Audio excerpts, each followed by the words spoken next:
rivière Ngili Yohana.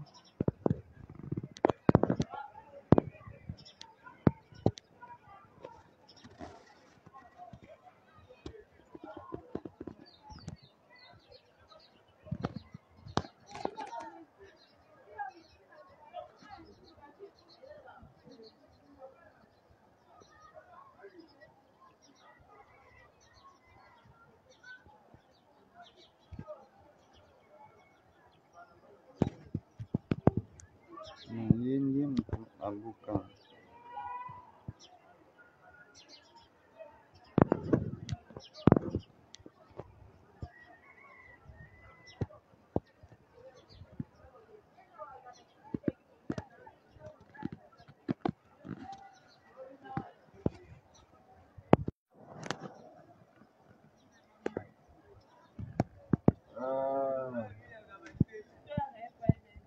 Maman, en tout cas. Oh, rivière Ngili. La première de l'histoire. Jamais comme auparavant. Jamais comme auparavant. Quand on est assis. Oui, alors je là. Kotinda isute na sombi na internet ka. Na sombi ka na compte. Benga ya azonga atinda te.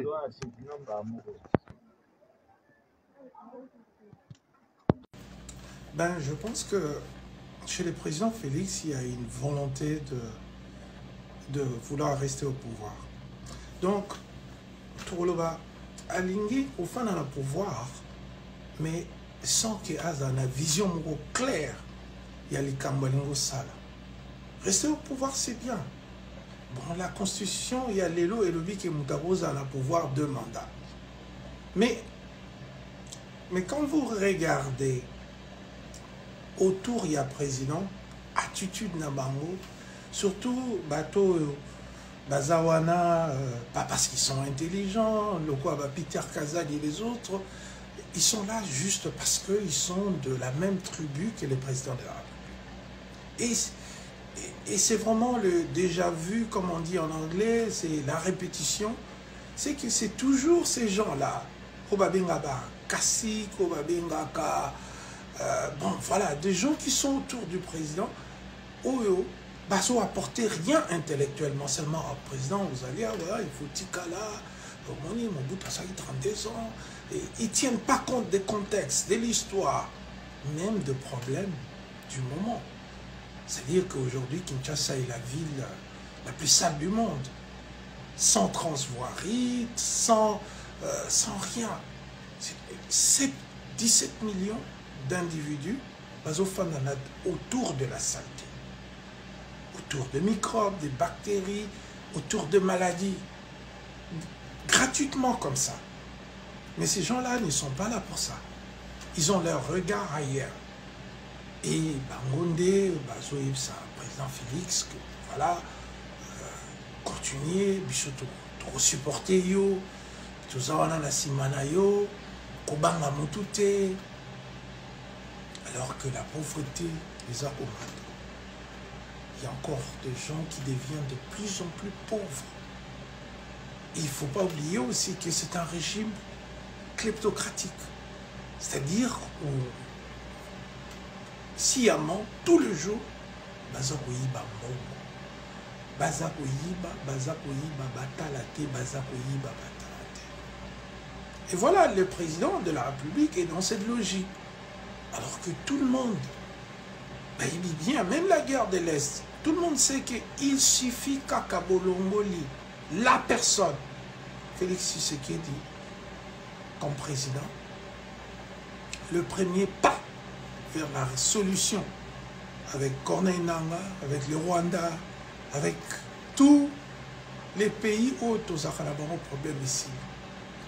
Na kati ya corruption, na kati ya iniquité. Un président conçu dans la corruption, mboka ekobeba, ezali potopoto, ye moko Félix alobaki. Toza bomoko, mutu ya kolongwa na bomoko, komo na enani likama, akozwa likama ekozongela ye moko. Est-ce que nos compatriotes réalisent que le problème du Congo, ce n'est pas seulement le Rwanda? Bazoko Sabino, Le problème du Congo, c'est la mauvaise gouvernance. Le problème du Congo, c'est la kleptocratie. Le problème du Congo, c'est les détournements de fonds. Le problème du Congo, c'est l'incompétence des cadres de l'État. Donc voilà, on peut aller à l'infini dans ces sens-là. Le problème du Congo, c'est Rwanda. Le problème du Congo, c'est voilà, donc on a un très mauvais gouvernement en termes de gestion et tout. Je peux vous m'expliquer clairement. Quand vous regardez Baché Gelanzela, quand vous regardez les gens qui travaillent, même l'armée qui est en train de combattre Domonine Bazolia, Bazolia Foufou, Bazolamba Bangomoko, Bazaï Payete. Voilà. Donc le problème du Congo s'élargit autour de la mauvaise gouvernance du président Félix Tshisekedi et ses acolytes. Bon que ça géré bien. On peut résoudre le problème du Rwanda à partir de la bonne gouvernance de la RDC. Parfois j'ai l'impression de prêcher chez des personnes qui sont pas audibles. Problème na biso ezalaka na kati ya mboka na biso. Nous ne faisons pas toza kosala te muke o esengeli na biso tosala. Nous ne jouons pas notre rôle. Mais des gens qui volent na caisse ya l'état na bango moko. Bana bazo souffrir na banzela ba famille. Comment vous trouvez ça normal, vous? Parce qu'il y a quand même 98% de gens de la tribu Luba qui m'insultent, hein, qui me disent « Bolia, tiens, tu n'aimes pas Félix Tshisekedi. » Non, non, non, Bande Bonangai.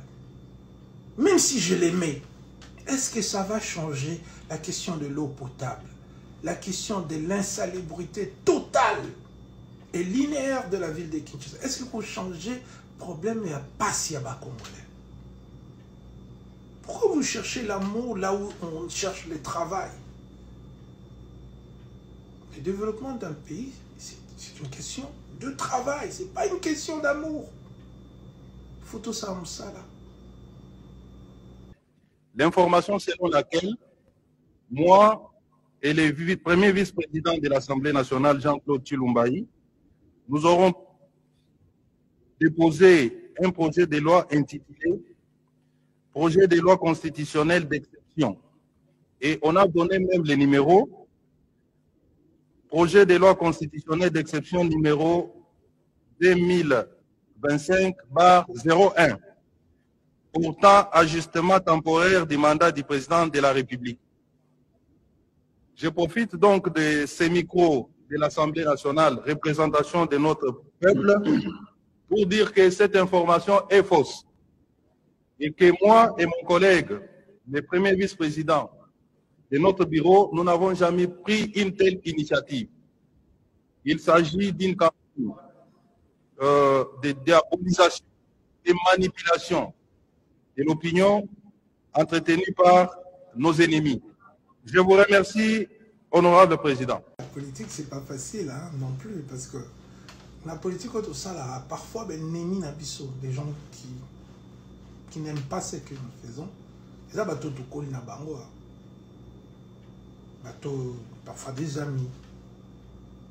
Je regrette même, je viens de perdre un de mes grands amis, Schroff, Emmanuel Takizala.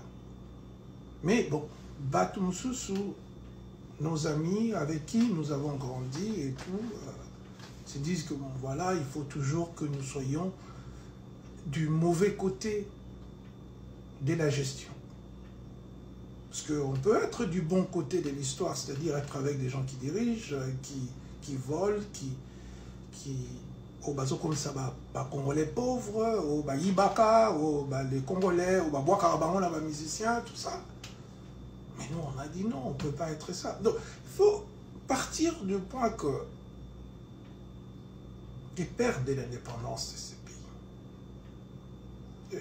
j'insiste sur ça parce que, en fait, moi, je grandis avec mon père, qui est Paul Bolia, un de compagnons de Lumumba et de Kasavubu. C'est-à-dire que j'ai vu comment cet homme craignait l'État. J'ai vu comment cet homme avait en anglais, on dit the utmost respect, c'est-à-dire un respect le plus élevé de l'État congolais. Au point qu'il sacrifiait même certains membres de sa famille pour l'État congolais. Et quand vous avez vécu dans un écosystème où l'État était respecté, comment la rokoma moto yo azokima derrière ba chemise, ba pantalon et nambongo à l'État? C'est impossible. Et mon père disait toujours que ça ira un jour. Et je sais que peut-être, sans le savoir, il s'adressait à moi. Que Olivier Salake est Makambo qui est malade na Congo. Donc j'ai un devoir à mon père et à l'histoire du Congo. C'est un peu ça, un peu élan na tambolaka. Donc vous voyez comment je ne suis pas venu ici sur terre pour être un pion de la malhonnêteté. Je suis venu pour, avec les autres membres de ma communauté, de mon peuple, tout travailler, tout kenelambo, et moi, j'ai toujours cru que Tokokoka, Félix Tshisekedi, Tokokoka, il suffit ici, au changer comme Tokokoka.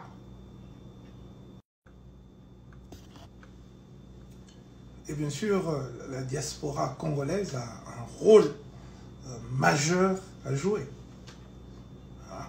C'est que tout le monde a dit, la série Bazosala, le théâtre Moscovitch, on parlait d'une diaspora intellectuelle qui revenait avec des livres, avec des connaissances. Mais malheureusement, Félix Tshisekedi nous a ramené une diaspora des anciens criminels de Belgique, du Canada et de partout. Et vous voyez vous-même le résultat. Et mais il y a une diaspora intellectuelle. Et quand je dis intellectuelle, je ne dis pas, je ne me limite pas que Kaka, la diaspora académique. Des gens, des érudits, des gens qui ont des masters, des bachelor degree, des licences, tout ça, doctorat. Je ne parle pas simplement de ces gens. Parce que dans la diaspora, il y a des gens aussi qui ont fait des formations. Il y a des gens qui ont appris de métiers ici et qui sont devenus de vrais professionnels. Et c'est ces diasporas-là que la Chine fait la même chose. Les gens, le miracle chinois, mais ce sont les Chinois qui ont été envoyés en France, aux États-Unis, qui ont bâti la Chine d'aujourd'hui. Le Japon de Meiji, ça c'est mon histoire que je raconte tout le temps. Donc il faut diaspora tout ça. Mais malheureusement, dans la diaspora, nous avons aussi des troubadours, des gens qui aiment nous séparer. Au Banaya, au Bisotokola la Passi, au Bisoto Zangakaboui, au lieu de... Aujourd'hui, ma mère qui est par exemple l'épouse d'un des pères de l'indépendance du Congo, un jour, Toza a un téléphone, elle me dit Toza c'est la moine Maya au ticket la Pissomai. Vous voyez, l'épouse, ma mère était à Bruxelles, à l'exposition de Bruxelles, tout ça. Elle était là. Elle est témoin au Kila. Elle a même risqué sa vie. Mon père a dit que nos boudés va mindele dans le magasin. Une femme comme ça. Où il y a qui n'a au Bunda pour l'indépendance. Mais à Komiko, Tizélamaï, alors qu'à l'époque de Mobutu, la régie de Zone nous livrait de l'eau en abondance tous les jours. Voilà, il y a des choses quand même, tout le bail commis anormal. Et tout ce qu'on a vu dans d'autres cieux, il y a un paradoxe qui ne finit pas. Donc, quelque part, quand je vois la manière dont le Congo a traité Taka, Bato Babunda Ponamboka Naye, bateau résista, Bassina Bango, Banana Bango, comment le Congo traite les intellectuels congolais, comment le Congo traite les enseignants, les militaires, comment le Congo traite les gens qui peuvent apporter quelque chose, comment le Congo néglige l'éducation des enfants. Mobutu parlait du Zaïre de demain, c'est les enfants d'aujourd'hui. Aujourd'hui, notre éducation scolaire est à sous compétitivité par rapport à l'éducation Bamboka Moussousou. Et tout ça, je vois. Je vois une misère qui n'est pas simplement monétaire, mais une misère psychologique. C'est-à-dire, pas si Zanamboka, pas si Moko, au-delà, il y a douleur, au-delà, il y a pauvreté, au-delà, il y a même le fait d'exister. Les gens n'existent plus, ils sont juste là. Pourquoi? Parce qu'il y a la mauvaise gouvernance au sommet de l'État, par le gouvernement, le ministre. C'est le seul pays où nous voyons les députés passer 5 ans sans qu'il y ait des auditions de ministres. Il n'y a pas ça. Quelqu'un qui gagne 21 000 $ et qui n'a jamais levé le doigt, qui n'a jamais parlé. Et c'est ce Congo-là que moi et les Congolais et moi, nous voudrions vraiment aussi là, quoi. Il faut aussi là. Il ne faut pas choisir entre Tshisekedi et Nanga. Il faut aussi là. En tout cas, Oyo a telema pona bolamu na biso tozana simanae. Oyo a telema pona moyibi ko garder biso nenge tozana nase. Nous serons contre lui. Voilà un peu ce que je peux dire. Parce que c'est trop. Cette misère doit prendre fin. Et c'est une misère créée par voilà, les dirigeants. Ce n'est pas un accident économique, ce n'est pas les tarifs américains, mais c'est nous et notre mauvaise gérance, notre mauvaise gouvernance, notre mauvaise gestion, et nous ne prenons pas notre avenir au sérieux. Donc ça n'a rien à voir avec personne, ni les Rwandais. C'est une histoire interne entre nos Congolais et vraiment au niveau endogène, Photobunda, tout aussi ça, misère, il y a peuple là-dessous. Il faut qu'il y ait moins de pauvres. Il faut qu'on ait une vision de 10 ans pour en finir avec la pauvreté. C'est possible. Je profite pour dire joyeux anniversaire à ma mère qui s'appelle Clémentine Pengo Itaka. Et c'est pour dire que je dis toujours à ma mère que j'aime beaucoup, m'a donné tout. J'aimerais bien cette bonne mère, ma vie entière. Elle m'a soigné tout petit, on me l'a dit. Ma vie a marché pas à pas, tenant mon bras quand elle est là. Je l'aime bien, je ne crains rien. Voilà, donc c'est une récitation que j'ai apprise quand j'étais plus jeune, voilà, en 2e primaire. Et chaque fois que je pense à ma mère, je pense à tout ce qu'elle a fait pour moi, pour que je sois cette personne que je suis. Alors il y a beaucoup de choses qu'elle a faites pour moi, qu'elle continue de faire d'ailleurs pour moi en termes de soutien, d'amour et en étant la personne qui guide parfois mes pas. Jusqu'à aujourd'hui, elle est toujours là pour donner les meilleurs conseils possibles. Alors donc je veux que Dieu lui accorde encore une longue vie et qu'elle continue à être cette bonne mère, qu'elle continue à recevoir de l'Éternel toutes les bénédictions du monde. Et je pense que voilà, l'histoire est témoin. Ma mère a été à Bruxelles pendant les périodes difficiles de notre pays à côté de mon père. Ils sont retournés et elle m'a raconté comment elle était utilisée par mon père pour aller provoquer les colons, tout ça. Et c'était très héroïque de sa part d'avoir fait cela. Donc c'est vraiment quelqu'un qui mérite le respect, pas seulement au niveau familial, mais au niveau de son implication en politique à côté de mon père. Voilà, donc que Dieu te bénisse, maman, et vraiment les meilleures choses du monde. Tikala au Romone.